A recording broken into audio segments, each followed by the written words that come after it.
Olá, olá, bom dia, boa tarde, boa noite, boa madrugada. Hoje é dia de estudar Direito Civil. Para quem não me conhece, meu nome é Roberto Figueiredo e é um prazer muito grande estar aqui com você. Eu já apresentei um material, você deve ter evidentemente baixado em download, um material composto de doutrina e de questões. As questões faremos no quarto e último bloco e falaremos um pouquinho dos temas ali indicados no material nos 3 primeiros blocos, tá?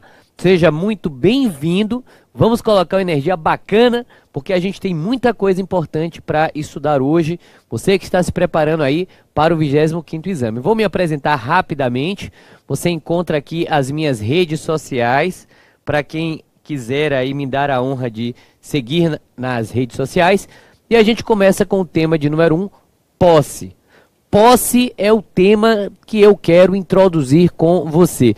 Você deve imaginar o seguinte: por que será que o professor Roberto Figueiredo vai inaugurar a fala dele tratando de posse? O professor Roberto só tem uma aula nesse curso.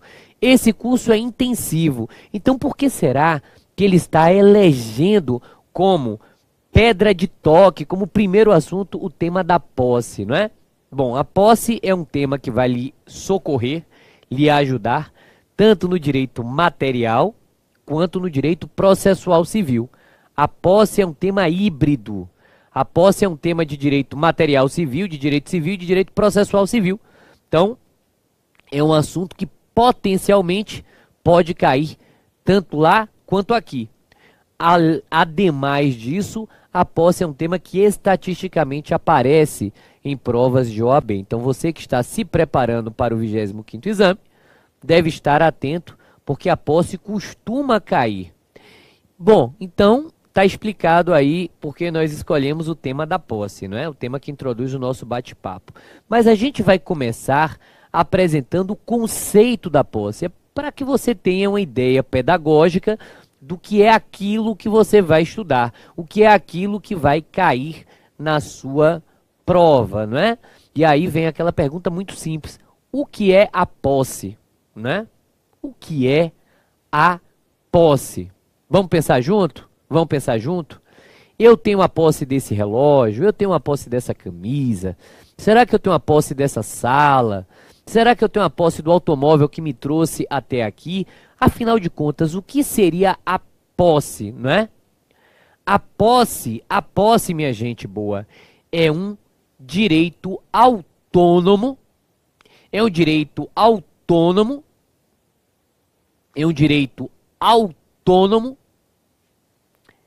que decorre da apreensão física, de um bem corpóreo, de um bem físico, de um bem material. A posse é um direito autônomo que decorre da apreensão física de um bem corpóreo, de um bem material, Portanto, a posse é um estado de fato. Eu não preciso de título para ter a posse. Eu não preciso de título algum para ter a posse dessa camisa. Eu não preciso de título algum para ter a posse desse relógio. Basta que eu tenha um estado de fato, um poder socioeconômico sobre aquela coisa física. Isso é a posse. A posse é um estado de fato, é um poder socioeconômico, é a apreensão. A posse é, portanto, também um direito. E um direito autônomo ao direito da propriedade. Porque, perceba, eu posso ter a posse, eu posso ter o direito possessório, sem ter o direito da propriedade, sem ser o proprietário. Vamos a um exemplo para você enxergar? Imagine você a figura de um locatário. O locatário, aí você enxergou, né? O locatário, ele tem a posse, ele tem um direito autônomo sobre o bem. Confere comigo? Mas ele não tem a propriedade, não. A propriedade ele não tem, não.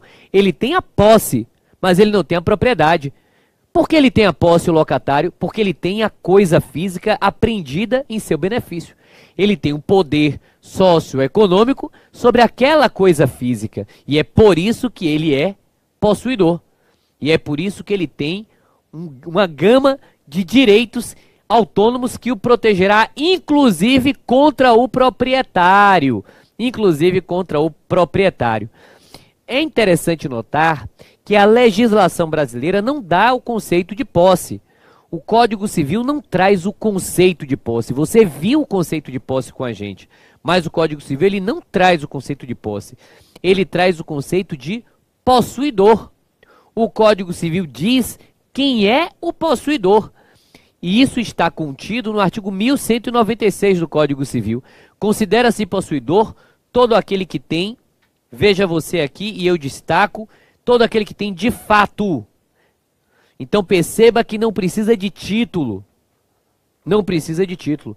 Considera-se possuidor todo aquele que tem de fato o exercício, pleno ou não, de algum dos poderes inerentes à propriedade. Portanto, se eu tenho algum dos poderes inerentes à propriedade, eu sou considerado possuidor. Claro. Se eu tenho algum dos poderes inerentes à propriedade, eu sou considerado possuidor. Então, você precisa identificar quais são os poderes inerentes à propriedade. E você encontra isso no 1228, para identificar quem é o possuidor, quem tem a posse. Porque é possuidor aquele que tem algum dos poderes inerentes à propriedade. Os poderes inerentes à propriedade são no 1228. Claro que se eu tenho todos eles, eu sou proprietário. Se eu tenho algum deles, eu sou possuidor. E quais são os poderes inerentes à propriedade? Aí vem um macetezinho de concurso, né? O famoso grude. O 1228. O proprietário tem o poder de gozar, que é extrair os frutos. Ele tem o poder de reaver a coisa contra quem injustamente a detenha. Ele tem o poder de usar o bem. E ele tem o poder de dispor. Esse é o famoso grude. Grude na propriedade. Esses são os poderes inerentes à propriedade. E onde esses poderes estão contidos? Eles estão contidos no 1228. O proprietário tem a faculdade de, olha aí, usar, gozar, dispor e reaver a coisa do poder, em face de quem injustamente a detenha. O proprietário tem o grude. Quem é proprietário? Quem tem todos os poderes inerentes à propriedade. Quem é possuidor? Aquele que tem algum dos poderes inerentes à propriedade. Então, a posse é um estado de poder socioeconômico sobre a coisa. Tem a posse quem tiver algum dos poderes inerentes à propriedade. E a posse é um direito autônomo, que gera, em benefício do seu titular, uma gama de direitos. Vamos então avançar um pouquinho. Repare só. Você viu que o 1228 do Código Civil, ele diz que o proprietário tem o poder de gozar, ou seja, fruir, extrair os frutos. Mas ele também tem o poder, o proprietário, de usar a coisa, né? Se você é proprietário, você pode usar o bem. Você tem o poder de reaver a coisa em face de quem a detenha. E, finalmente, você tem o poder de dispor da coisa. Não é isso, gente? É o que está contido no 1228. Então, perceba, se você tem todos os poderes, você é quem? Você é o proprietário. Você tem o direito de propriedade. Proprietário. Muito bem. Se você tem algum ou alguns dos poderes, quem é você? Você é o possuidor. Ok. E onde isso está visto? 1228 do Código Civil e 1196 do Código Civil. Muito bem. Você então sabe o que é a posse. Você sabe o que é aquilo que você vai estudar, o que é aquilo que pode cair na prova de direito civil e de direito processual civil. Mas, minha gente boa, vamos adiante. E vamos à seguinte pergunta. Você agora que já sabe o que é a posse, Para e pensa comigo, seria possível que a mesma pessoa divida essa posse com outra? Ou seja, é possível que mais de uma pessoa tenha sobre o mesmo bem a posse?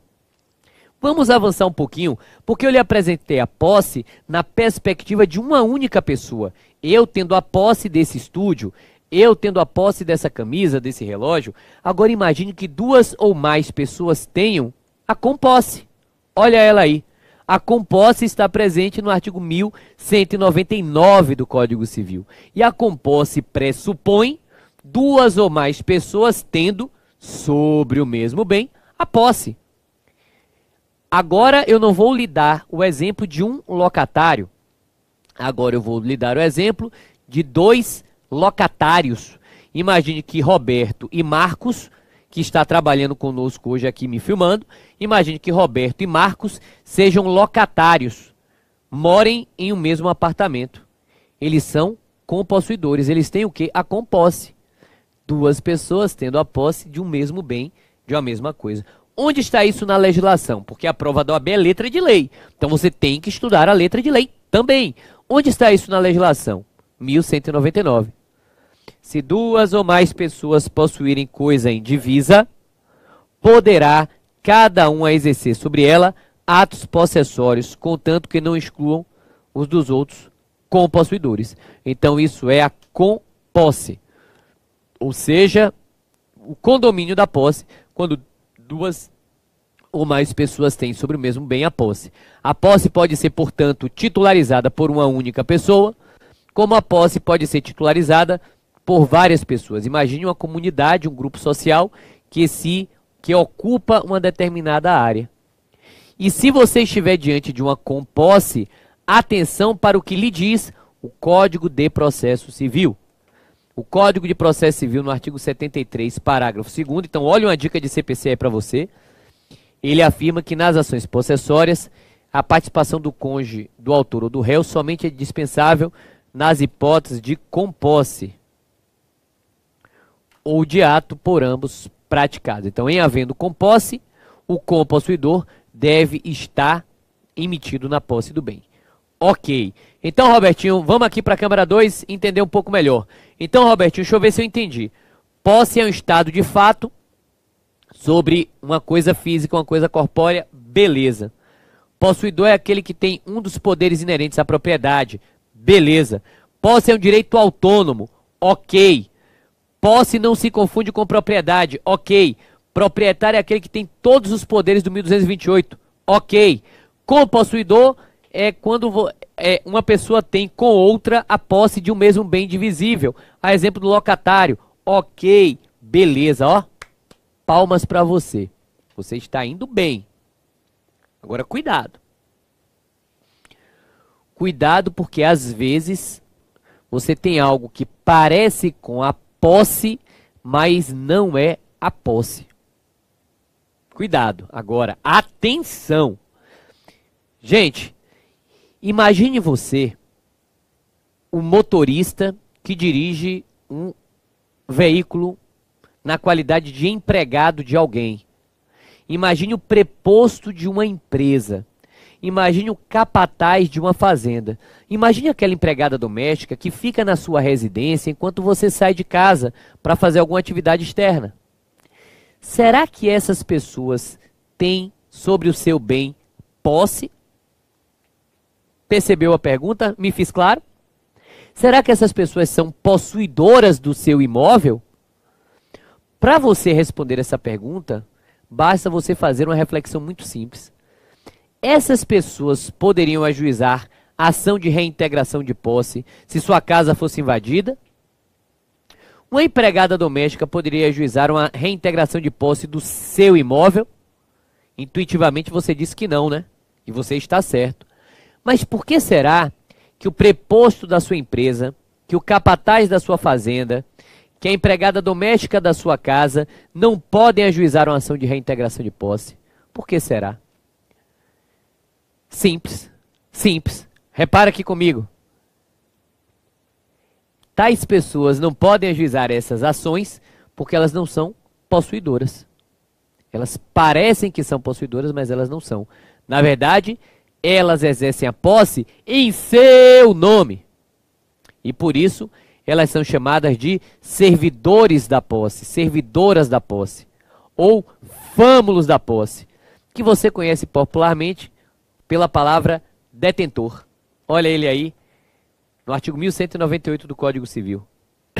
Considera-se detentor aquele que, achando-se em relação de dependência para com o outro, conserva a posse em nome deste e em cumprimento de ordens ou instruções suas. Então ele tem, o detentor, uma relação de dependência e ele conserva a posse em nome desta pessoa, em cumprimento de ordens ou instruções dessa pessoa. E é por isso que o detentor não tem direito autônomo da posse. Por que o detentor não tem direito autônomo da posse? O que é que você acha? Hã? Porque ele não é possuidor. Ele conserva a posse em nome de outra pessoa. Então ele não tem direito autônomo da posse. Roberto, você fala tanto desse direito autônomo da posse. O que significa isso? Né? Abre um parêntese aí e anota. O que significa isso? Anote assim, ó. Tutela jurídica da posse. Olha que tema interessante, pessoal. Tutela jurídica da posse. A posse gera direito ao ajuizamento das chamadas ações possessórias. Os interditos, né? Se eu tenho uma tutela autônoma da posse, eu posso ajuizar ações possessórias. A posse pode gerar direito a uso capião. A posse ela pode gerar direito à herança. Aliás, só um parêntese, olha aqui, ó, a posse é direito transmissível, né? Atenção para isso. A posse transmite-se aos herdeiros. Então, olha como ela é um direito autônomo. Ela pode ser transferida a outra pessoa. Tutela jurídica da posse. A posse, ela vai gerar efeitos também no que diz respeito aos frutos do bem, né? Se eu estou de boa fé com a posse de um bem, os frutos são meus. Exemplo, no usufruto. O usufrutuário tem direito aos frutos colhidos enquanto exerce a posse. Tudo isso é tutela da posse, é proteção possessória. A posse gera efeitos no que diz respeito às benfeitorias realizadas. A posse gera também direito de retenção de benfeitorias ou direito de levantamento de benfeitorias. Então você percebe que, de fato, o ordenamento jurídico brasileiro deposita uma série de direitos àquele que tem a posse. Uma série de direitos àquele que tem a posse, tá? Mas esses direitos vão existir ou não a depender do fato de você estar de boa fé ou a depender do fato da sua posse ser com justo título. Então eu quero aproveitar e já me caminhando para o final desse tema de número 1, eu quero aproveitar para lhe lembrar de um assunto muito importante, que é o assunto da classificação da posse. Você que já viu o conceito, você que já viu a composse, a figura do detentor, vamos agora lembrar da classificação legal da posse. A primeira delas é a posse de boa fé versus a posse de má fé. Isso vai influenciar nos frutos, nas benfeitorias, no êxito da ação possessória ou na perda da ação possessória, etc. Então, repare o que diz a lei. É de boa fé a posse se o possuidor ignora o vício ou o obstáculo que impede a aquisição da coisa. Olha que situação interessante já caiu em uma prova de OAB a esse respeito. A questão era assim. Imagine que Roberto, ele ocupa um terreno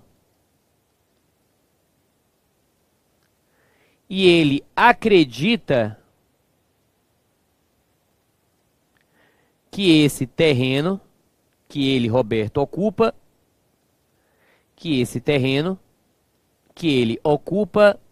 ele acredita que esse terreno é abandonado. Até porque se abandonado não fosse, ele não ocuparia. Entendeu o exemplo? Posse de boa fé. Eu ocupo o terreno acreditando que não tem dono ou que está abandonado. Possuidor de boa fé. E aí a prova da OAB continuava. O que é que Roberto faz nesse terreno? Ele constrói a sua casa.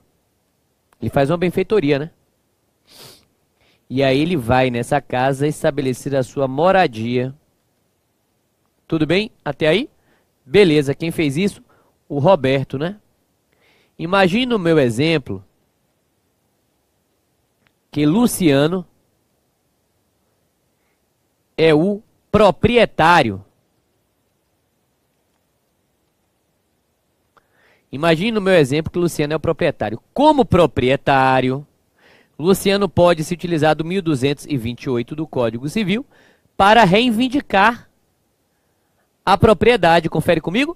Luciano poderia ajuizar uma ação que reivindicatória. Beleza, né? Pronto. Mas qual é a grande questão aqui? A grande questão é a seguinte: Luciano poderia tirar à força Roberto Figueiredo? Não. Por quê? Porque Roberto está na posse mansa e pacífica do bem. Então, ou Luciano ajuiza uma ação reivindicatória e dessa maneira retira Roberto, ou até há quem entenda que Luciano poderia ajuizar uma ação de reintegração. Agora, se Luciano contrata capangas, contrata segurança privada para expulsar Roberto, Luciano pratica abuso de direito. Luciano pratica esbulho. E Roberto pode ajuizar contra Luciano uma ação de reintegração de posse. Por quê? Porque a posse é um direito autônomo. Percebeu? E olha que coisa interessante. Luciano vai ter que indenizar Roberto pela casa que Roberto construiu. Por que Luciano vai ter que indenizar Roberto sobre a casa que construiu? Porque Roberto é possuidor de boa fé. Olha aí a boa fé. Roberto ignora o vício. Ignora o vício. E por ignorar o vício, ele é possuidor de boa fé. Então esse é um tema caro, esse é um tema nobre. Porque cai na OAB e muita gente boa se atrapalha, muita gente boa se confunde, tá?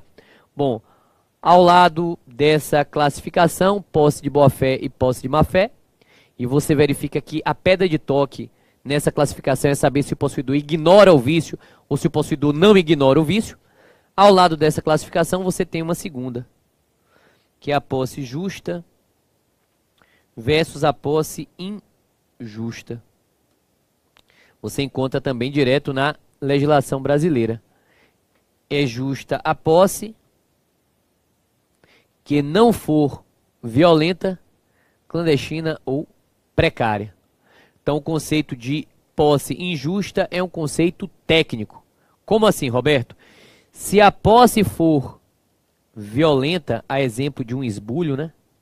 Se a posse for clandestina, ao exemplo de uma alteração de tapume, ou se a posse for precária, a exemplo de quem não a devolve quando tem que devolvê-la. Então, se ela for violenta, clandestina ou precária, ela é uma posse o quê? Injusta. Se ela não for violenta, nem clandestina, nem precária, ela é justa. E isso interfere no êxito da ação possessória.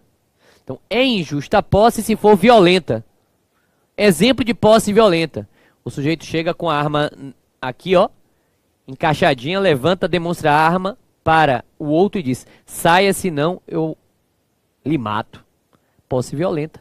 Foi adquirida mediante violência. Essa é uma posse injusta. Posse clandestina. Alguém que altera o tapume, altera a fronteira, faz um puxadinho. Posse clandestina. Ou posse precária. É aquela pessoa que retém a posse quando deveria devolvê-la. A exemplo de um locatário que não entrega o bem ao final da locação. Essas posses são injustas. E se elas são injustas, você não vai ter essa tutela jurídica da posse. Você não vai ter ação possessória, uso capião, direito à herança, frutos, benfeitorias, a não ser as necessárias, nem direito de retenção, porque ela é injusta. Então, saber se a posse é de boa fé ou de má fé, se a posse é justa ou é injusta, vai ser útil a você nesse tipo de situação, ok? Essa posse do direito material, ela gera repercussões processuais. O artigo 1210 traz alguns dos aspectos processuais. Ela diz, por exemplo, que o possuidor ele tem direito de ser mantido na posse no caso de turbação. A famosíssima ação de manutenção. A famosíssima ação de manutenção de posse. Não é verdade? Ele tem direito de ser restituído no caso de esbulho. A famosíssima ação de reintegração. Está aqui também no 1210. E ele tem direito, finalmente, de ser segurado de violência iminente se tiver justo receio de ser molestado. O famoso interdito proibitório, que é um tema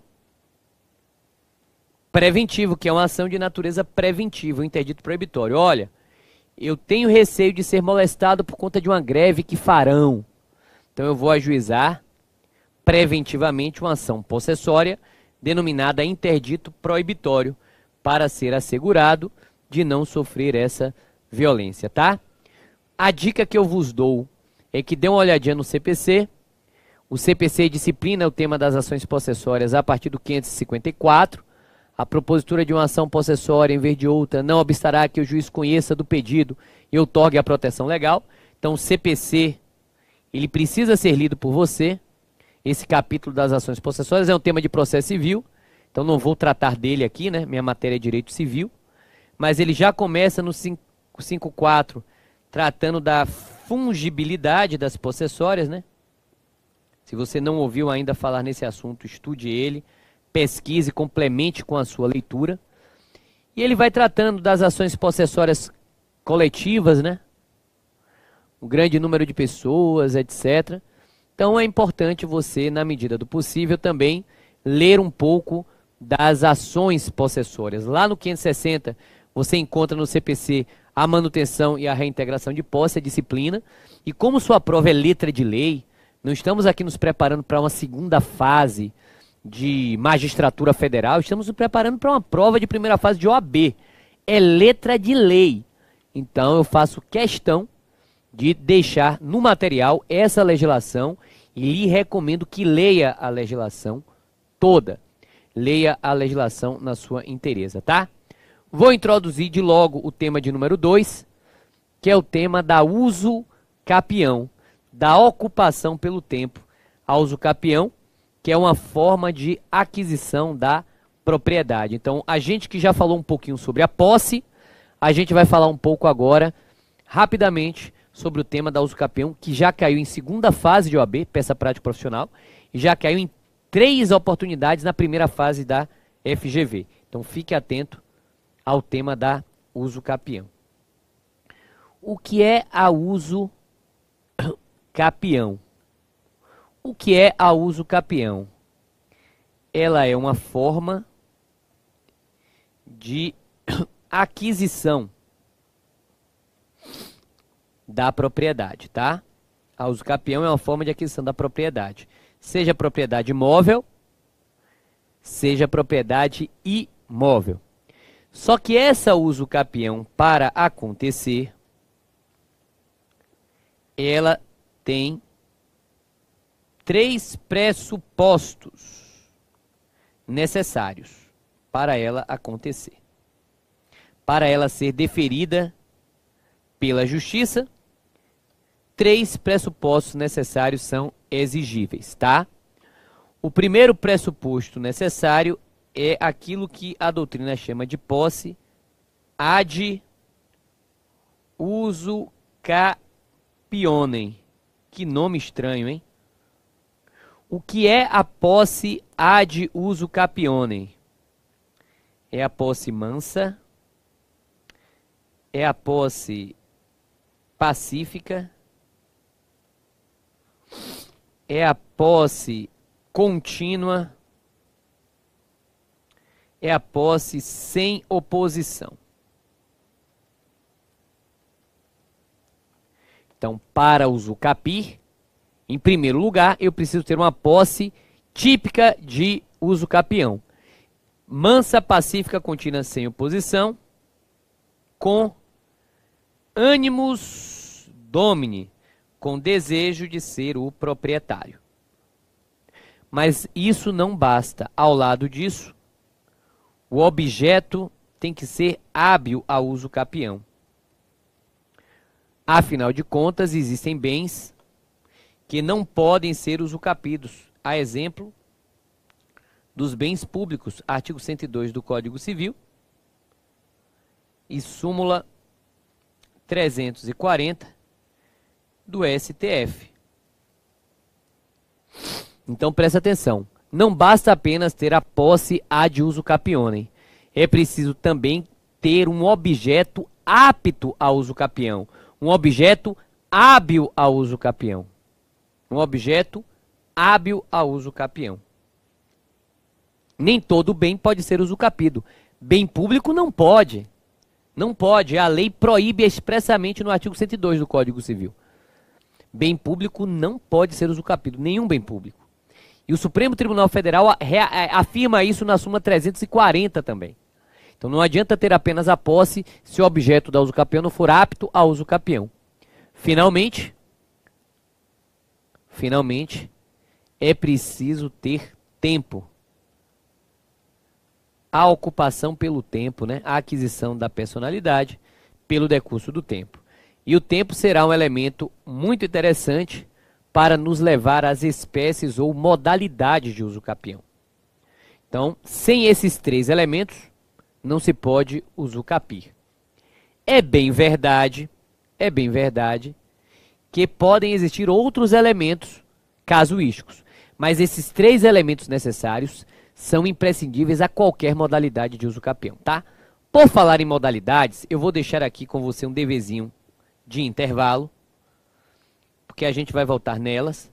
As espécies de usucapião mais importantes para a sua prova da OAB são, em primeiro lugar, a extraordinária, que está no 1238, e eu lhe explico já já. Mas eu quero mapeá-la, eu quero que você anote no seu caderno.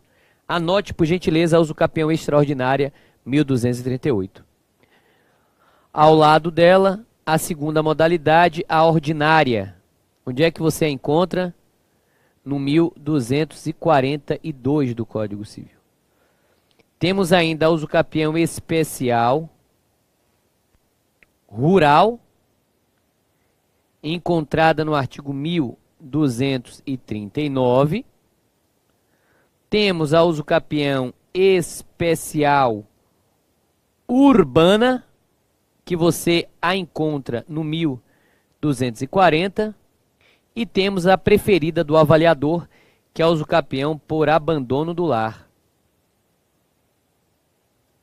Essa você encontra no 1240, letra A do Código Civil. Ok?